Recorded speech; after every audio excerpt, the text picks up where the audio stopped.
Corporate needs you to find the differences between this picture and this picture. They're the same picture. Why does Baby Brook look practically the same as Little Blackbeard? Are these guys cousins, brothers, grandpa and grandson? And if there is some kind of actual relation here, does that then also mean that Brook is just a Davy member? That Brook is a D? And if that's the case, does that mean he's overdue for maybe the biggest power-up since the time skip? So, first up, is Brook a Davy clan member? We still don't have a family name for him after all, which is a little bit suspicious, I will say. Just who is this Afro man? After all, we do know plenty of the Straw Hats' full names and lineages at this point, with a few exceptions here, so only a small few actually remain a mystery. And what happened last time we had a sudden full Straw Hat name reveal? Turns out we learned that Mr. Sanji was literally Mr. Prince Vinsmoke Sanji of the Germa Kingdom. A second round of flashbacks that reminds me quite hard of what's happening with Brook here. Now combine this with the fact that literally every single Straw Hat is just getting special family relations left and right at this point. Think Luffy being Dragon's son, Zoro being related to the Daimyo of Wano, Frankie pretty much guaranteed being Queen's son, and so on and so forth. And it looks like the majority of Straw Hats actually come from historically important families. So is it now finally Brook's turn to join the club? For starters, there is just the undeniable resemblance to Little Teach, of course. They've got the same hair, the same lips, the same rounded eyes, which are actually pretty cute. Same eyelashes. I mean, I really can't blame myself for not noticing before, since this flashback is literally the first time we've actually seen Brook's eyes in the story ever, since, you know, he's got no eyes. Yo-ho-ho. And also because he always was rocking some shades when he was with the Rumber Pirates. But now that we're seeing this young version of Brook, the resemblance is just beyond uncanny. But that's not the only guy around who actually looks like a Davy in this flashback, because we also, of course, have the King of Esperia, Reuven, who actually saves Brook's life. And while admittedly he's kind of let himself go a little bit, this guy is like the Daviest guy to ever Davy. Am I right? Like, tell me I'm lying. He looks like he's Rox's long-lost cousin. Dad, grandfather, great uncle? Like, is that the reason that Reuven took such a shine to young Brook and takes him under his wing due to having pity on his subject from a poorer part of his kingdom? He realizes it's his responsibility as prince to take care of all his people, but wouldn't it be actually poetic if they're actually distantly related? That they're actually part of the same D-clan. And honestly, these guys could be related much more closely than we think to the Davy clan members that we already know, because Zebek and Reuven could be tied to the same branch of the family. They could all just be distant cousins, uncles with each other, or is it even crazier than that?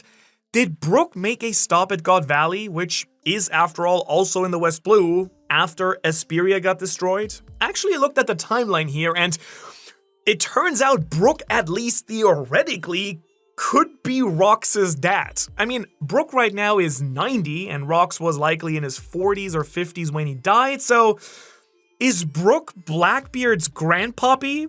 I mean, probably not. That would maybe be a little bit too wild, but just saying, like, timeline-wise at least, it kinda works out. Obviously, there's even a likelihood here that Brook doesn't even know about his Davy ancestry, even if it is there. Maybe not all the Davies know they're Davies, just like how a lot of people with the D initial don't actually know its true significance. I mean, we don't know, but some people know it's special. And Esperia being an entire kingdom centered around music could be a hint here, because the D initial seems to have some kind of connection to music, like the Drums of Liberation, and Davy D. Jones and Joy Boy also seem to have that connection too, as Emu's two biggest enemies back in the day. Assuming that Joy Boy had the D initial. I mean, let's be real, there's even a good possibility that Reuven doesn't know. His Davy ancestors might have just founded the island and then kept their identity so secret that even he isn't aware of it. But somebody surely must know, because these two potential Davies together, this could mean that Esperia is another God Valley situation, and I mean that both in the sense that it's a secret stronghold of the Davy clan, and in the sense that we are about to see this place get wiped off the map. So are we getting not one, but two God Valley flashbacks in the same arc? kind of. Like, I don't want it to happen, but this is a One Piece flashback, and this is how these things usually go. Specifically, I don't want it to happen because that means that the prime suspect for who's going to initiate the fall of Hesperia is unfortunately Queen Candel. I really just want to love that lady, but I just can't quite trust her yet because she is dripping like a candle with this really weird Holy Night energy. Like, come on, it just literally looks like she ripped her fit completely from the Figalin family closet. And another small connection I noticed, during Mihawk's introduction, there's this very stylized Don in katakana here. I've been on the Mihawk is a former Holy Night train for ages now, and what do you know? That exact same bone style of Dawn is shown with Candel here in chapter 1184. And if she is actually a secret Holy Knight, then she's following the Figel and Garling game plan pitch perfect. Or he was following hers technically, since this took place before God Valley. You kind of get what I mean, right? She finds an island where the Davy clan is thriving and hiding. She puts the charm on and has a kid with someone on that island, and then she sets him up for the slaughter. Now, obviously, she's moving on a much longer timeline here than Garling, actually taking the time to be a part of the Raiders and raise Shuri, but it could be a very different situation. Garling might have sped things along because God Valley was then selected quickly for the human hunting competition. Maybe that's not the case this time around, and there's a slower, more calculated method of exterminating here in Hesperia, or something else happens that just gets it suddenly nuked off the map. But another option is, of course, that maybe at this point around 50 years earlier, the plan wasn't just to exterminate the Davy clan. Maybe they did just want to bring them into the world government, but over the course of this arc, that all kind of changes, and Imu then decides to just eradicate them instead completely. And it's the fact that this Holy Knight once again has a child with a possible Davy clan member that really sparks my curiosity, because not only is it incredibly messed up, but also, why? Like, to me at least, it felt less like a sick whim that Garling had on God Valley and more like a literal mission of the Holy Knights, or his personal ambition to overtake Imu, I don't know. Like, if Ryuven really is a Davy, then it's kind of weird that it would happen twice, right? Because that would mean one of two things in my mind, or actually also a secret third option. First, it could be that the Davy clan has some kind of special power. I mean, that could be the whole thing with Teach's unique body, and could even mean that Brook is about to access that power too, which, don't worry, we'll talk about in the second half of this video in just a little bit. Very excited for that.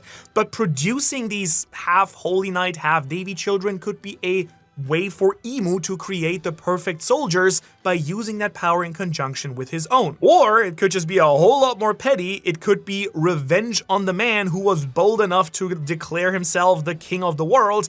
Like Imu said on God Valley, in his eyes, Davy D. Jones was never a real king. From Imu's perspective, Imu himself is the only one worthy of that title, and for that crime, the punishment of being wiped out just isn't enough for him. He doesn't want the Davy clan gone, he wants it dominated. And so he has his Holy Knights producing a few new Davy survivors whom he can make Holy Knight covenants with maybe. That way the only remaining Davies would be forced into servitude, their power used, unable to ever question the will of Mu. So will everything just come to a head with Imu actually possessing Shuri for the first time to see if she's a suitable vessel? And when he's found her a suitable vessel, he determines that the rest of the island can just be disposed of like that. For all we know, Candel might even try and fail to turn against him when the Shuri fate hangs in the balance, but an Imu-possessed Shuri could be the one to kill her father, since we already know from Brook that she is the one who apparently takes Ryuven's life. But it just doesn't seem so simple as that, and I'm kind of guessing that Imu's behind everything here. If Shuri has those memories, she might have even willingly allowed Imu to just take those memories away in order to rid herself of that guilt. I mean, Brook will probably only see the moment it happened and misunderstand the truth of the situation, kind of like what happened with Harold originally, right? Again, the same parallel to the entire Elbaf arc. Loki also had to slay his father, and only a select few people knew the truth of it.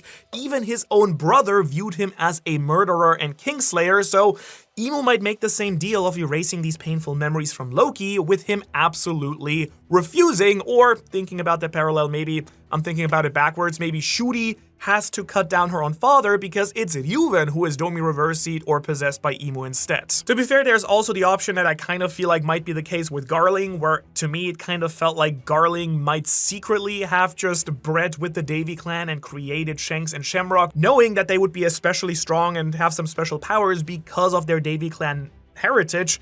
And I've kind of always had the feeling with Garling that he is secretly plotting to just overtake Emu and become king of the world himself, slowly sneaking his way into the Gorosei.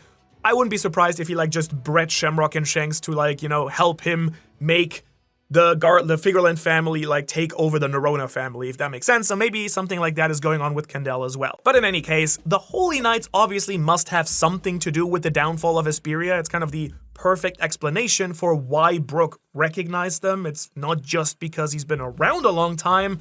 Very few people in the world actually know about the Holy Knights' existence, and Brook knows probably because he's witnessed them firsthand when they ended his home country. So the question I personally just can't help but ask is Brook about to get the strength befitting of a member of the Davy clan? That's at least one of the reasons I could see for Oda placing Brook's second flashback right at the climax of Elbaf where Emu is fighting. Will he remember some key piece of information that leads him to better understand his true potential? Will he unlock some musical power from his Allegiant background? Something connected to Princess Shuri or some hidden forbidden piece of music?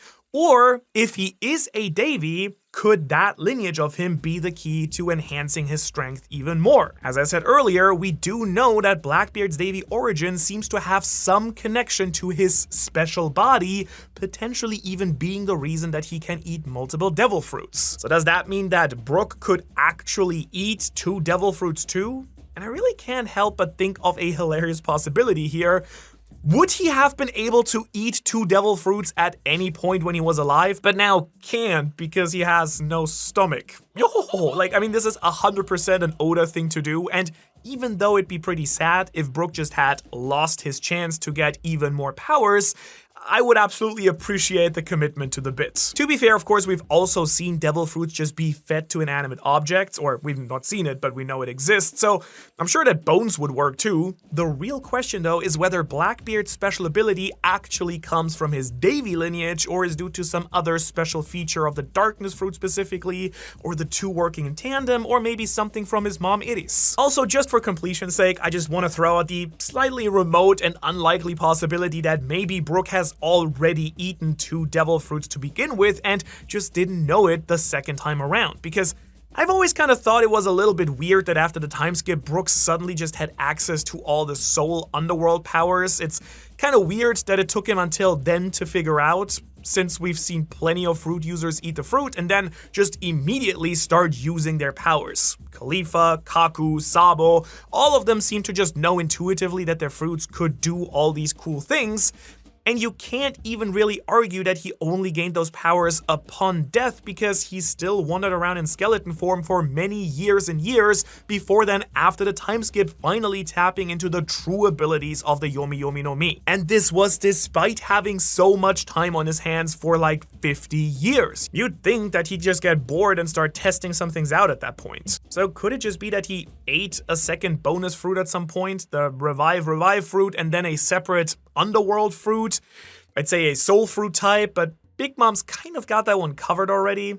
I'm definitely not saying this is the case, since it's a lot more likely that his soul powers are just connected to the revive fruit and it's more like an underworld situation, but I think it's at least a fun possibility worth considering. Also, another possibility worth considering, joining the Ohara Patreon, of course, where you can download artwork from thumbnails just like the one in this video and use it as your desktop wallpaper. We've also got a ton of other art assets available to download, which helps me pay for my fantastic artists that I have on my team and just helps us make more and better videos. Plug over. Thank you very much for everyone who already joined. But if Brook is a Davy member, maybe his extra powers won't come from an extra devil fruit, but another trait that the Davies seem to have as well. Let's not kid around here, low-key they're all pretty sick with the swords. Have you ever noticed that?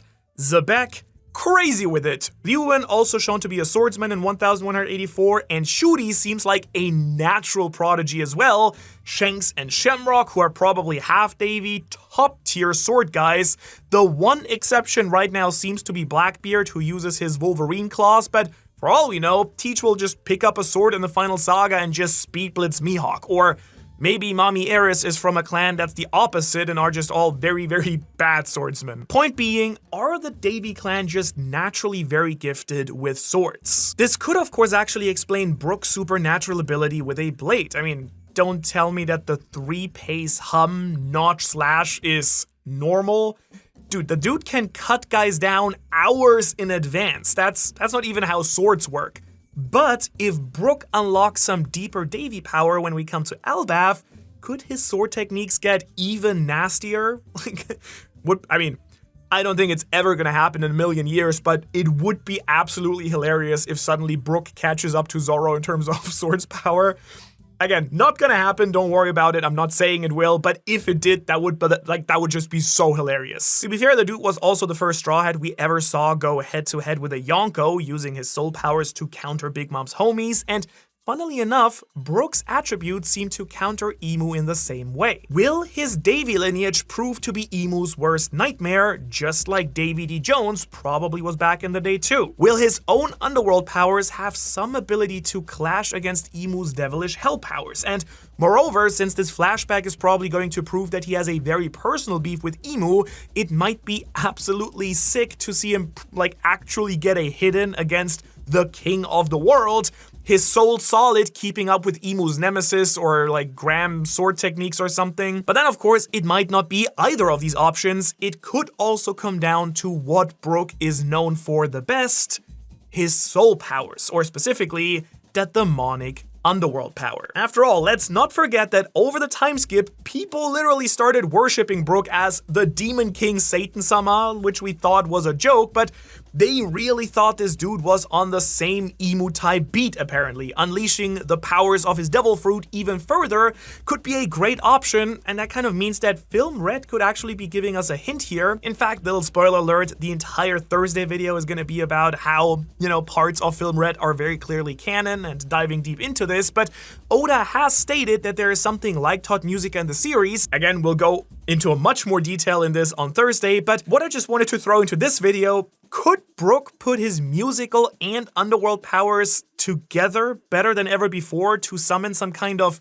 evil being like Todd Musica? I mean, since Emu also has his whole devil thing going on and has a bunch of demonic trees and houses singing songs for him, this could be a pretty sick way for Brook to fight fire with fire. Demon music, the forbidden tune, again, something that might be why he's been holding back so long, because he knows when he sings that song, he actually, brought forth the ruin of Hesperia, and he promised to never do it again, but now it's the only way to actually fight Emo or something. Just picture the giant soul form that he took while fighting Big Mom's homies, but way bigger and way badder. Maybe just throw in some sick abyss flames in there as well. And I could see it scrapping a little bit with the Gigantified King of the World, finally getting at least a little bit of payback for what Emu's done to Princess Shuri. Now, do I realistically think that Brook will be the one to take down Emu personally, single-handedly? Not a chance as well for that, 0% likely, but just creating an opening for Luffy or blocking a killing blow from Emu against one of his allies, or even just surprising Emu with that power and just blocking them long enough for the Straw Hats to escape could be pretty clutch. Because, let's face it, Brook is still the only Straw Hat to really never get a dedicated one-on-one fight, other on Fishman Island, which barely counts, I will say. The dude needs some more peak moments like during Whole Cake Island to stand out for me, so we have to ask ourselves the question, is he gonna have a rap battle with Emu? Will he have a fiddle contest to determine the fate of Elbaf? In all seriousness though, this Davy connection is only really scratching the surface of everything to come in this flashback, and what's kind of got me scratching my head even more than anything right now is the big ol' harp that is also just there on Hesperia right here. Is this thing decoration? Did someone build it? Or is it a real harp and functional? And if so, who could possibly be big enough to play this instrument? Well, Turns out I've got some ideas about who might have used to jam out on Asperia, and who might have used the giant sword here, and the giant katana on Onigashima, and all these things. And if you want to know why I think that the Titans ruled the One Piece world before, you can watch that video right here. Otherwise, yeah, please make sure to check in for the Film Red video on Thursday. I think that's a fun one, and I'll see you in the next one. Shout out to all of our Patreons. Big love, and I'll see you in the next one. I already said that. Jesus. Have a great day.